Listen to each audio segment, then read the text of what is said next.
আমার কাছে প্যারিস ট্রিপটা ছিল স্বপ্ন পূরণ হওয়ার মতো। প্রথমবার প্যারিসে গেলে মানুষ যা যা দেখে আমি ঠিক সেগুলোই দেখেছিলাম, যেমন Louvre museum, Arc de Triomphe, cathedral, shopping street, সমস্তটাই। আর চার্চের ভেতরে এই প্রেয়ার মিটটা দেখা ছিল আমার উপরি পাওনা। ঘোড়ার মাঝে টুকটাক ব্রেক নিয়ে কফি থেকে ফেমাস ক্রেপস সবটাই ট্রাই করেছিলাম। আর প্রথম আইফেল টাওয়ার দেখার অভিজ্ঞতা, সে তো এক অন্যরকম অনুভূতি। যেই টানে যেই মোহে সবাই ছুটে যায় প্যারিসে, আমিও সেই টানই অনুভব করছিলাম।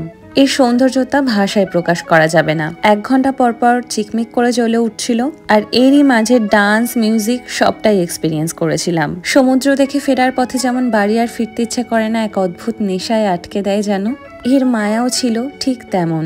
গোটা 3টে দিন কিভাবে কেটে গিয়েছিল বুঝতেই পারিনি। প্যারিসের ভ্লগগুলো অনেক লেট হয়ে গেল আপলোড করতে। চ্যানেলে ফুল ভ্লগগুলো রয়েছে, তোমরা গিয়ে দেখে আসতে পারো। আশা করছি তোমাদের ভালো লাগবে।